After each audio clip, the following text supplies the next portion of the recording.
입구부터 요 기도까지 이르는 요 숨길이라고 하죠. 요 코 입구부터 또 기도까지 이르는 요 공기가 통하는 요 통로 숨길이 잘 열려 계셔야지 잠을 잘 주무실 수 있는데요. 지금 이만큼 코 구조가 잘 열려 계신지 한번 확인해 보겠습니다. 편하게 뒤로 기대시고 제가 코 볼게요. 코 안쪽을 저는 다치셨거나 술 받았던 게 없으시고요. 자, 제가 코 안쪽 상태를 화면으로 보여드릴게요. 같이 화면 보시면서 설명 보시겠습니다.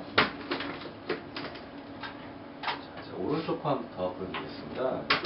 이렇게 조금 들어볼게요. 오른쪽 코 앉히고요.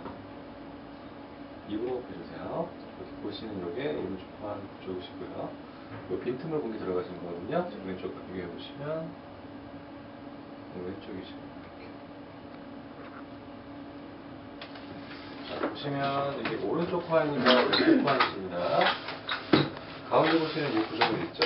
이게 뭐냐면요. 우리가 손가락을 코 안에 넣으면 가운데 완전히 말랑말랑한 데 있죠? 그겁니다. 비중격이라고 해서 코 안쪽에, 비강 안쪽에 기둥을 이루고 있는 가운데 기둥뼈고요. 양쪽에 동그란 거 얘랑 얘는 합의각계라고 하는 양쪽 콧살이세요. 그래서 비중격과 양쪽 콧살 사이에 이 빈틈으로 이제 공기가 들어가시는 거거든요. 근데 비중격이 원래 정상적인 코는 비중격이 좀 더 빠듯하게 똑바로 서 계셔야 되는데 보시면 자, 오른쪽과 왼쪽 사진을 붙여서 헷갈리긴 하실 건데 이 비중격 자체가 왼쪽으로 약간 이렇게 튀어나와 있죠.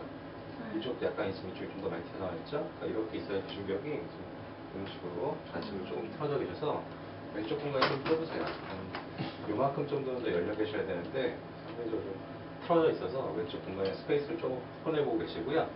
오른쪽 보시면 뼈는 절로 했는데 콧살이 뒤쪽까지 좀 자라나와 있죠. 그래서 이쪽도 뒤쪽 보시면 틈이 많지는 않습니다. 그래서 양쪽 다 조금 좁으신데 그 이유가 오른쪽 같은 경우에는 콧살이 조금 자라나와 계시고요. 좌측은 뼈가 이렇게 튀어나와 계셔서 양쪽 다 스페이스가 조금 좁으세요. 그래서 정상적인 코와 비교해보시면 조금 이해하시면 됩니다. 호흡이라는 것은 자는 동안에 코, 기도, 폐로 숨 쉬는 과정 중에 어느 한 군데라도 막히거나 기능이 떨어져서 울려나는 소리가 코골이입니다.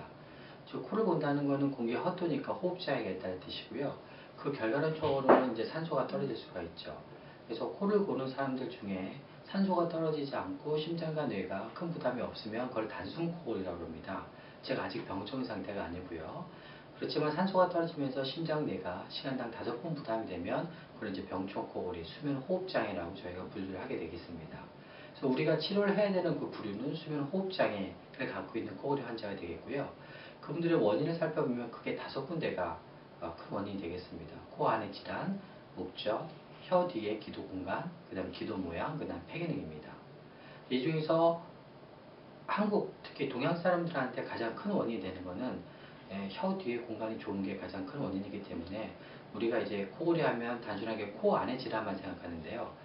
혀 뒤의 공간을 생각 안 하면 코 질환만 치료해도 우리가 코골이 완치를 못하게 되는 거죠.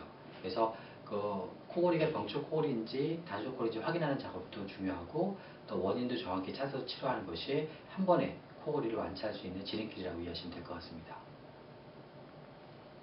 코골이가 심각한 질환을 유발할 수도 있다고 하는데 그 어떤 질환들을 동반할 수 있는지 좀 짚어주세요. 네. 일단 코 고는 거에 가장 합병증은 자는 동안에 산소가 떨어지는 거기 때문에 산소에 가장 민감한 장기가 심장과 뇌가 되겠습니다. 우리가 심장에 산소가 안 되면 협심증이 유발될 수 있고요. 그 다음에 심장을 둘러싼 혈관이 막힐 수가 있습니다. 그러면은 자다가 돌연사도 가능하고 또 뇌도 산소가 떨어지면 뇌 안에 혈관 안에 피에 산소가 있기 때문에 혈관을 확장시킵니다. 즉 뇌압도 올라가고요. 그럼 두통도 발생될 수 있고 뇌압이 너무 올라가면 뇌혈관이 터질 수 있는 뇌졸중도 유발될 수가 있죠. 그리고 천천히 산소가 떨어지면 그 뇌 안의 혈관이 서서히 막히니까 혈관성 치매도 올 수 있고 뇌 기능이 천천히 떨어지면서 우리가 예상치 못하는 만성 뇌 질환으로 갈 수도 있습니다. 즉 코골이의 결론은 심장과 뇌가 망가질 수 있는 모든 질환이 야기될 수 있다는 것을 항상 머리에 명심해 두셔야 됩니다. 코골이 치료는 그 원인별로 저희가 치료를 하셔야 됩니다. 즉 원인이 코 안의 질환이나 목젖일 경우에는 수술적 치료가 오히려 추천이 됩니다. 그 코 안에 막히거나 휘거나 아니면 코살이 부었으면 코 안에 수술적 치료로 간단히 할 수가 있고요. 그다음에 목젖이 숨금을 막는다면 목젖 제거술을 이용하시면 됩니다. 문제는 이제 혀 아래가 막혔을 때입니다. 혀 아래는 혀를 자르는 수술을 할 수 없기 때문에 혀, 기도, 폐 기능이 떨어질 때는 양압술이라는 어떤 기계적 치료가 있습니다.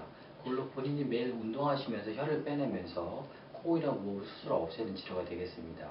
그래서 부위에 따라서 수술적 치료를 먼저 할 수도 있고 또 양압기 같은 어떤 운동요법을 먼저 저희가 권장할 수도 있고요. 그 다음에 애매하게 수술적 치료도 아니고 양압기 치료하기도 너무 좀 경미한, 특히 여성분들 코골이 경우에는 이 자세만 바꿔도 치료가 되시는 분들이 있어요. 그럼 자세를 잡아주는 어떤 보정을 잡아주는 어떤 벽에만도 치료 효과가 또 될 수가 있습니다. 그래서 크게 어떤 자세 치료를 하는 벽에, 그 다음에 양압 치료, 그 다음에 수술적 치료가 있는데 그 사람의 수면다원 검사의 결과에 따라서 원인별로 우리가 추천을 하고 치료를 받는다고 이해하시면 될 것 같습니다. 일단 여자는 에스트로겐이라는 호르몬이 이제 분비가 되죠. 그래서 에스트로겐은 우리가 탄력을 줍니다. 호흡 근육에 탄력을 주고 기도의 근육에 탄력을 주기 때문에 여성들은 이제 힘이 좋고 탄력이 좋으니까 폐경기 전까지는 코 고는 소리가 별로 없으세요. 그래서 호르몬 차이가 여성과 남성과 다르기 때문에 남성이 프로게스테론이 많고 프로게스테론은 이제 근육이 이제 벌게지고 두꺼워지고 근데 혀도 근육이기 때문에 잘 막히거든요. 그래서 남성분들이 여성분들보다 코골이가 많은 이유는 그 호르몬 차이라고 이해하시면 될 것 같고요. 또 한 가지는 얼굴 구조가 다릅니다.